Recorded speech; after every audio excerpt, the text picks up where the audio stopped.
Welcome back again to Center. We'd like to especially welcome those of you who have just watched the exciting season finale of CSI New Hampshire, in which an accountant appeared to have an alibi, then had his alibi discredited, then was set free when it turned out that no one had actually been murdered. Fabulous television, just fabulous. As promised, we travel now to New Jersey to interview winning team member Gaza Lutsky. Gaza? Well, thanks for having me. It's good to be here. Some questions for you. Now, what would you say the difference was between this year and last year's game? It's obviously Dr. Hockey and lack of.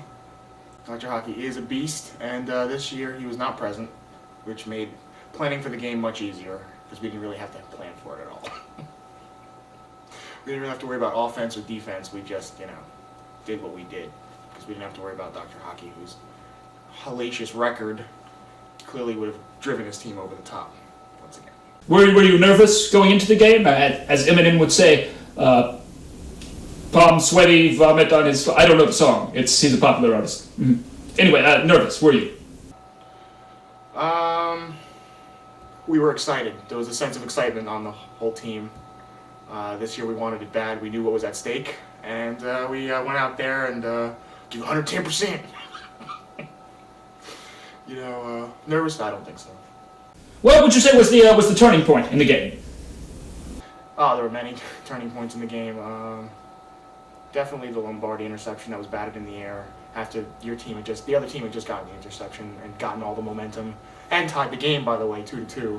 That kind of helped us move forward 4-2, and then they made it 4-3, and then after that, that interception really kept us in the lead. As long as you can stay in the lead and stay positive, the other team really has to work, and eventually it just wore them down. Can we get you to talk about the overturned call? Well, you try and drag your feet, and the cameraman did a great job. He gave us a great angle, but it was a question of control, and you can clearly see on the replay, as you got closer to the sideline, the ball was still moving. So I think that's what did it. If we were just able to secure the ball before we got to the cones, possibly, then the call would have went our way. But it was still moving even slightly at the end. I think it was a good call overall. And again, didn't really affect the outcome of the game. You hate to see the game decided on a call like that. Did you get nervous when the game became tied? We were concerned, but like I said, we were riding the high. We were not going to let anything stop us, and it showed in the game. What was going through your mind when you had such an enormous lead? Well, we talked about that a couple of times with our teammates. At that point, at the halftime, we were already cramping up. I was cramping up severely, so it was 6-3 at the half. And as you get to 7 and 8, you just want really to get out of the game. But at the same time, you're trying to savor the game. You're trying to enjoy it. You're glad that you're in the lead. You're happy. You're winning. But at the same time, you're just like every pass near the end zone, you're hoping somebody catches it to get the game over with. And that's the way it went. Having won this year, does it make it all that much worse not getting the win last year, as you could have been in the midst of a dynasty? Well, that would have been 2 wins, right? It's 2 wins, a dynasty in this league. In today's day and age of free agency and what have you, it's tough to keep a team together. Tough to keep a team sober. Yeah, I would have liked to have won last year, but it was a close game, actually. It's very disappointing to lose last year. It was very intense. It kind of fueled us this year to push us over the top to get that win. Mm-hmm. How does it feel to tie Dr. Hockey with the most wins? Well, he wasn't really present, so it's kind of hard to, an absentee tying, I guess, is as good as him actually being here.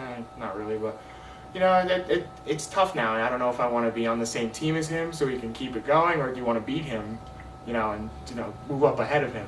It'll be tough. We'll see. We'll see you next year, Hockey. We'll see what happens. Compare last year's loss to this year's win. Well, last year's loss just created a fire, a hunger, because it was 12-10, and it's Dr. Hockey and Jamie Turnage and Dave Harback, and it's not an all-star Pro Bowl cast. we could have won that one. We were up several times in that game, and it just creates a hunger. You want to take that back, which we did, which feels really good. Right. Mm-hmm. Any special satisfaction in beating Dave? No, Harback before the game talked a little bit about how we were both tied, and this was going to be the one, this is going to be the one that somebody was going to take the lead, and that kind of fired me up. Surprisingly, I didn't think much about it up until that point where he had said, we're both tied, and actually he had mentioned that he was going to take the lead. So I kind of took that personally as a personal challenge. So that's what fired us up. And can you compare this to other Center Bowls? Well, a lot of those trips you had a great weekend where there was Vegas and other locations, or you had a great game. This time you had both. You had a great location, we had a great time, except for Juan Cartel's drug dealing restaurant for $57 per menu item, which was a shakedown in some seedy back alley. But otherwise, the game and the trip in general were great. We had everything. You couldn't ask for more. Are you looking forward to next year's Center Bowl? Yeah, it should be a great time. Everybody's good for it so far. We got 50,000 people already good for it. So we should have 12 on 12. We should have substitutions, everything. So we'll see when it comes down to the final 6 again. See how that goes. Well, thank you, guys. That was boring, quite frankly. That held virtually no interest for anyone at all. But congrats and all that. All right, you bet. Thanks a lot. Thanks for having me. We'll be right back.